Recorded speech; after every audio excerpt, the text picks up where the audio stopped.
శ్రీ వారాహి తంత్ర జ్యోతిష్యం పరిహారాలు.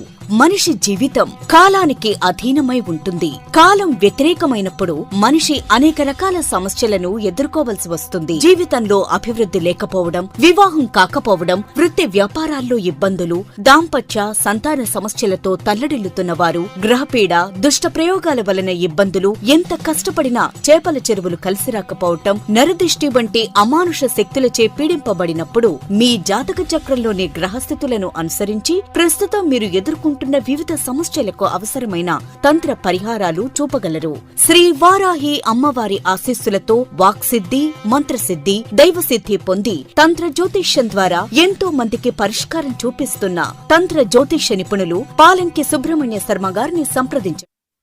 శ్రీమాత్రే నమః. వృశ్చిక రాశి వారికి నిజంగానే గత జన్మ దోషాల ప్రభావం వీరి మీద పనిచేస్తోందా? అలా పనిచేస్తే ప్రస్తుతం వీరేం చేస్తున్నారు? వీరు ఎన్ని పరిహారాలు చేసినా మీకు ఫలితాలు రావటం లేదా? ఎందుకని? వృశ్చిక రాశి వారికి గ్రహశాంతులు, పూజలు కొందరికే ఎందుకు పూర్తి ఫలితాలను ఇస్తున్నాయి? నిజంగా మీరు చేసే పూజలు అసలు మీ జాతకానికి సంబంధించినవేనా? ఒకరికి రాజయోగాన్ని ఇచ్చిన రెమెడీ మీకు రాజయోగం ఇస్తుందా? ఇవ్వకపోవడానికి కారణాలేంటి? ఈ విషయాలన్నీ కూడా యోగులు, ఋషులు తంత్ర గ్రంథాల్లో ధృతకర్మ, అధృతకర్మ, ధృత అధృత కర్మల గురించి, వాటి తంత్ర పరిహారాల గురించి తెలియజేశారు.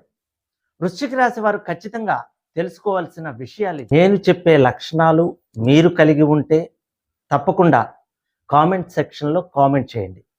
అలాగే చాలామంది సబ్స్క్రైబ్ చేయకుండా చూస్తున్నారు. మీరు సబ్స్క్రైబ్ చేసి ఒక లైక్ చేయడం వల్ల 12 రాసుల్లో జన్మించిన వారి రహస్య జీవితం, అలాగే 27 నక్షత్రాల్లో జన్మించిన వారి జీవిత రహస్యం, అలాగే 12 నెలల్లో పుట్టిన 1 నుండి 31వ తేదీ వరకు జన్మించిన వారి గురించి ఎవరికీ తెలియని రహస్య జీవితం తెలియజేస్తాను. మరి ఆ వీడియో నోటిఫికేషన్ మీకు రావాలంటే వెంటనే లైక్ చేసి సబ్స్క్రైబ్ చేస్తారని ఆశిస్తున్నాను.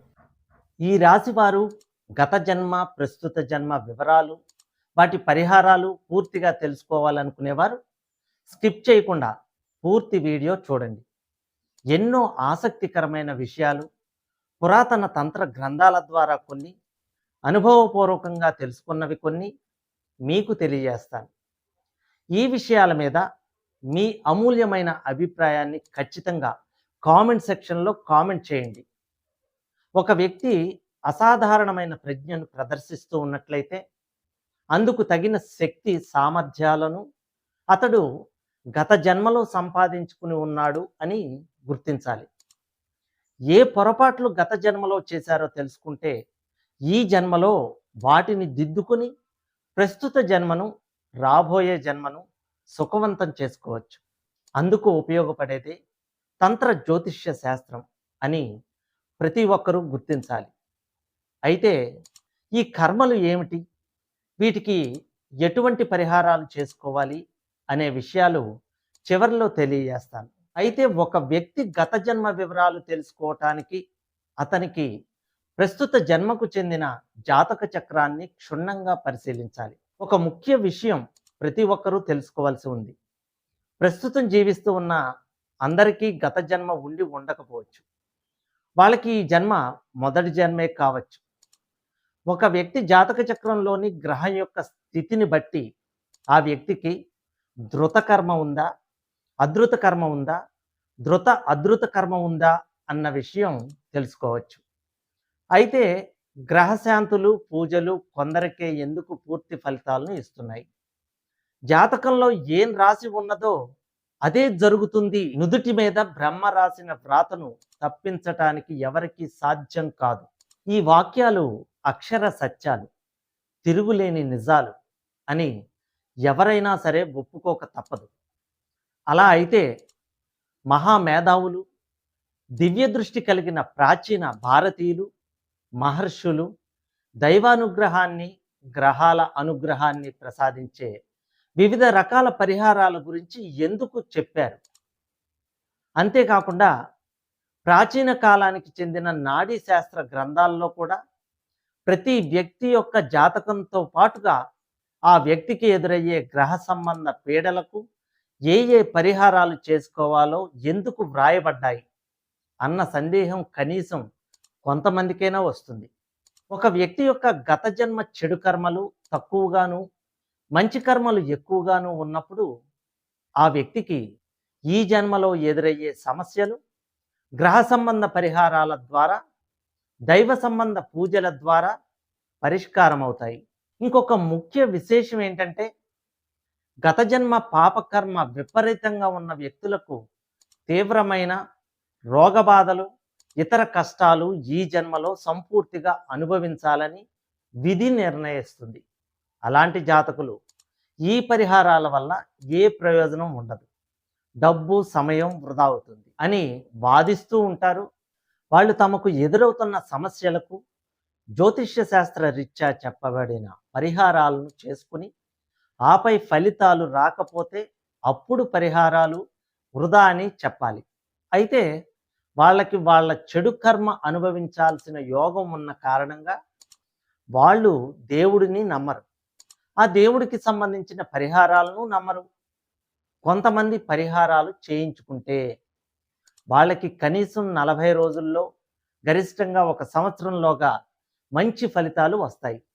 దాంతో వాళ్ళు గ్రహ పరిహారాలు, దైవారాధనలు నిజంగా మనకు మంచి చేస్తాయి అని తాము నమ్మటమే కాకుండా కష్టాల్లో ఉండే ఇతరులకు పరిహారాలు చేయించుకోండి, మీకు మంచి జరుగుతుంది అని సదుద్దేశంతో సలహాలు ఇస్తారు. కొంతమంది ఏ పరిహారాల విషయం ఆలోచించరు, దేవుడికి కనీసం ఒక్కసారి కూడా దండం పెట్టరు. కానీ అలాంటి వారి కుటుంబాల్లో సంపద పొంగి పొరలిపోతూ ఉంటుంది. సాధారణంగా వాళ్ళకి పెద్ద సమస్యలు రావు. ఇలా ఎందుకు జరుగుతుంది అని కొందరికి అనిపిస్తుంది. ఎవరైతే గత జన్మలో తమ తాహతకి మించి మంచి పనులు చేస్తారో వాళ్ళకి జాతక చక్రంలో మంచి గ్రహస్థితులు ఉంటాయి. అందువల్ల వాళ్ళకి సాధారణంగా సమస్యలు రావు. ఒకవేళ వచ్చినా వాళ్ళు గత జన్మలో చేసిన పుణ్యం కారణంగా వాళ్ళు ఆ సమస్యల నుండి చాలా తేలిగ్గా బయటపడతారు. అయితే ఇక్కడ మహాజ్ఞానులైన మహర్షులు చెప్పిన ఇంకొక రహస్యాన్ని కూడా మనం మర్చిపోకూడదు. అదేంటంటే, భగవంతుడు దయామయుడు. ఆయన తలుచుకుంటే మనిషి తలరాతని అవలేలగా మార్చివేయగలడు. ఆ భగవంతుడిని ప్రసన్నం చేసుకోవటానికి ఉన్న ముఖ్య మార్గాలలో పూజలు, పరిహారాలు ముఖ్యమైనవి అని గుర్తించాలి. ఒక మనిషి తాను గత జన్మలో చేసిన చెడు కర్మల వల్ల తాను ఈ కష్టాలను ఎదుర్కొంటున్నాను అన్న విషయాన్ని అర్థం చేసుకుని ఆపై గత జన్మలో తాను చేసిన తప్పులకు పశ్చాత్తాపడి ఆపై తాను గత జన్మలో ఏ విషయాల్లో పొరపాట్లు, తప్పులు చేశాడో తన జాతక చక్రం ద్వారా తెలుసుకుని ఆ తప్పుల కారణంగా తనకు సంక్రమించిన పాపాన్ని ఎలా తొలగించుకోవాలో తెలుసుకుని అందుకు తగిన పరిహారాలు త్రికరణ శుద్ధితో చేసుకున్నట్లయితే కొంచెం ఆలస్యంగా అయినా సరే మనిషి తన కష్టాల నుండి తప్పకుండా విముక్తిని పొందుతాడు. దైవానుగ్రహం, జ్యోతిష్య శాస్త్రంలో చక్కటి లోతైన జ్ఞానం ఉన్న జ్యోతిష్య పండితులు మాత్రమే అతి క్లిష్టమైన జాతక చక్రాలను అర్థం చేసుకుని ఆపై తిరుగులేని పరిహారాలను ఆ జాతకులకు సూచిస్తారు. ఆ జాతకులు కూడా జ్యోతిష్య పండితుడిని మనస్ఫూర్తిగా నమ్మి ఆయన చెప్పిన పరిహారాలను, దైవారాధనలను చేసుకున్నట్లయితే తప్పకుండా ఆ జాతకులకు మంచి రోజులు వస్తాయి. నేను చెప్పే లక్షణాలు కనుక మీరు కలిగి ఉంటే ఖచ్చితంగా కామెంట్ సెక్షన్లో కామెంట్ చేయండి. ఫస్ట్ ధృతకర్మ గురించి.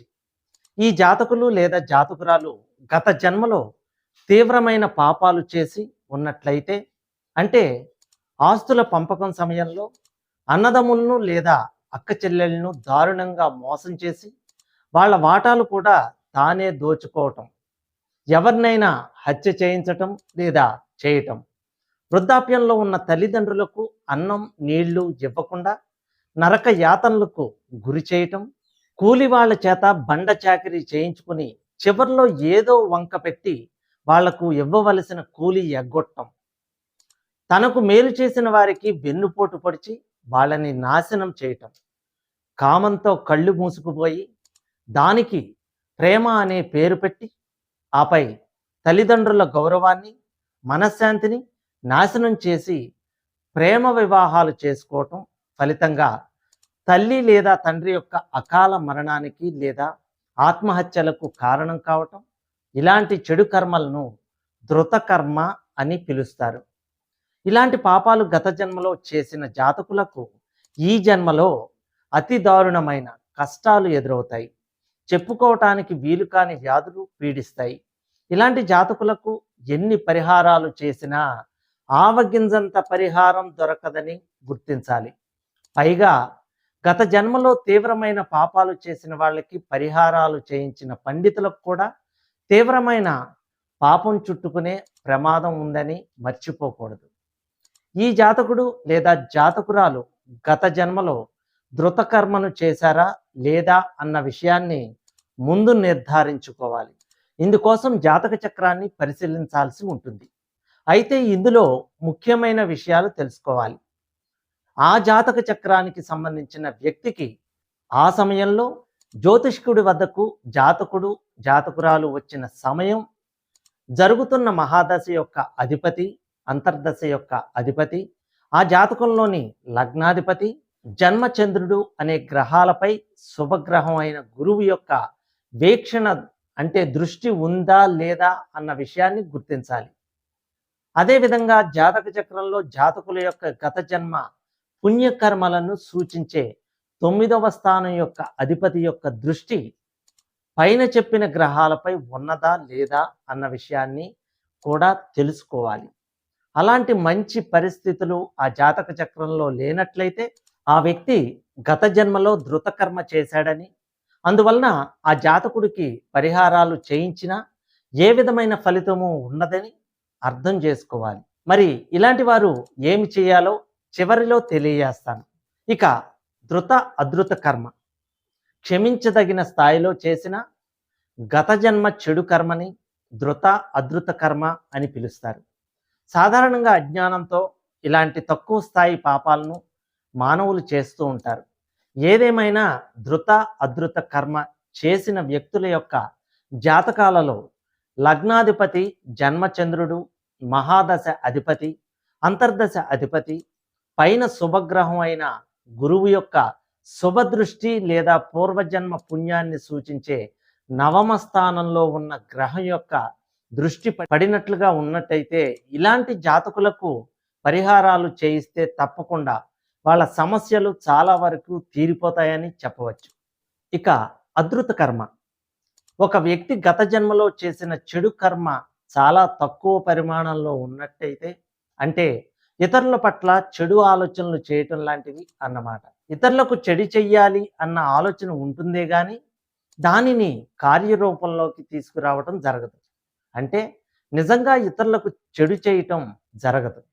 ఏదేమైనా ఇతరులకు చెడు చెయ్యాలని ఆలోచించటం కూడా కొంతవరకు పాపమే గనుక ఆ పాపానికి తగినట్లుగా ఒక స్థాయి కష్టాలను ఆ వ్యక్తి ఈ జన్మలో అనుభవించటం జరుగుతుంది. జాతక చక్రాన్ని పరిశీలించినప్పుడు జాతక చక్రంలో గురువు లేదా 9వ స్థానాధిపతి ఆ జాతకంలోని లగ్నంలో ఉండటం లేదా జన్మ చంద్రుడితో కలిసి ఉండటం లేదా మహాదశాధిపతి లేదా అంతర్దశాధిపతితో కలిసి ఉండటం కనిపిస్తుంది.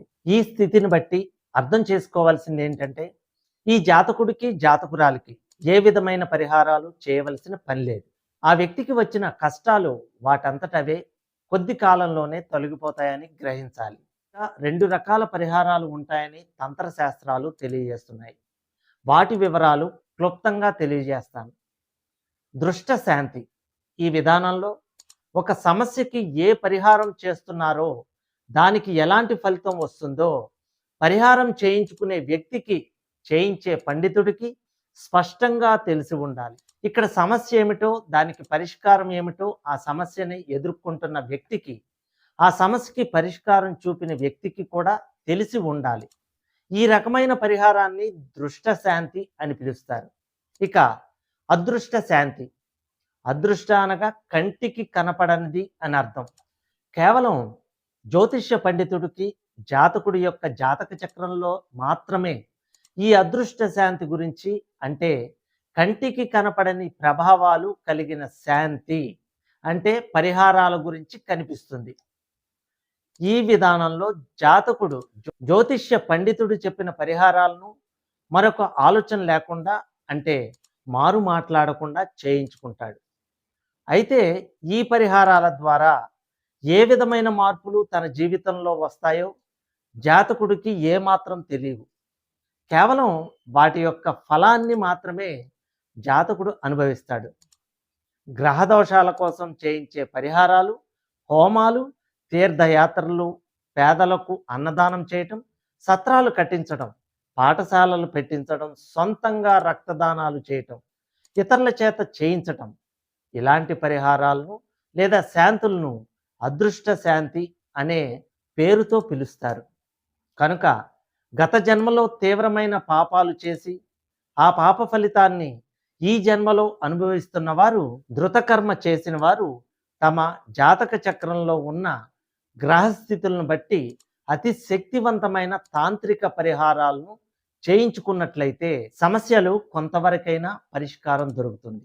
అంతేకాకుండా తీవ్ర శక్తి గల పరిహారాల కారణంగా వాళ్ళకి ఇకపై కొత్త సమస్యలు రావడం సంపూర్తిగా ఆగిపోతుంది.